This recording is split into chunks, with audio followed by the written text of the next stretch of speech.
the fight with Vader was cool. Some of the stuff felt a little bit funny. Some of the stuff felt a little bit fan fictiony, but at the same time, it was badass. I think people say it feels fan fictiony sometimes because it just isn't something we've seen Vader do, and so a lot of people are like, "Well, this doesn't exist." Well, it's like, well, Vader has done all those things in the comics and the books and more, so in the games.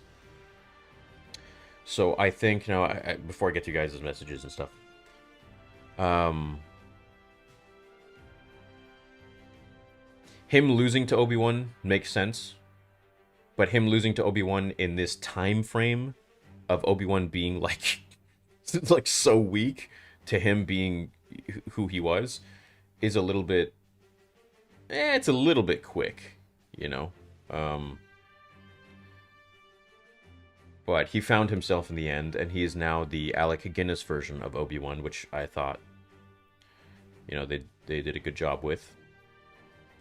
I would have loved if Obi-Wan and Vader talked about Padme after the fight, so we could see his Vader's rage and sadness. That's something I was hoping for too, was that when Vader was kind of defeated, Obi-Wan mentions Padme, and then we see Vader's true power. That was cool. That would have been sick. But oh well. Thoughts on Kenobi unlocking God mode and throwing the rocks at Vader? I thought it was amazing how strong he was in the Force.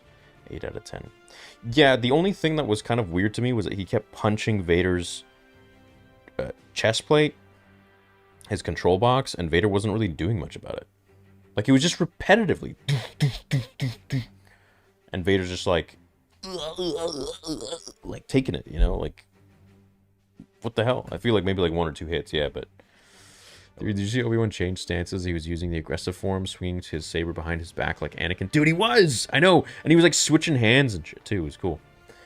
Do you think it makes sense for Vader to get beat up like that by Obi-Wan? Do you think Vader was struggling for identity in that particular fight? Yeah, for sure. I really had to laugh when Vader had the high ground on Kenobi and still couldn't beat him. Like, what a kick in his cybernetic balls. Love your Star Wars knowledge and content. Much respect from New Zealand. Thanks, Adrian.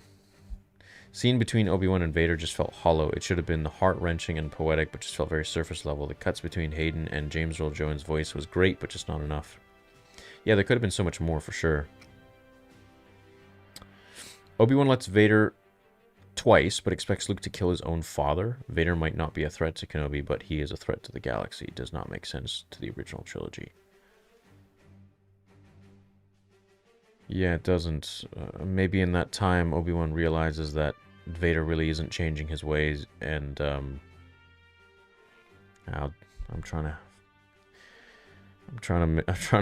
help the writers here at this point. Why am I doing that? Just to help myself, my own sanity.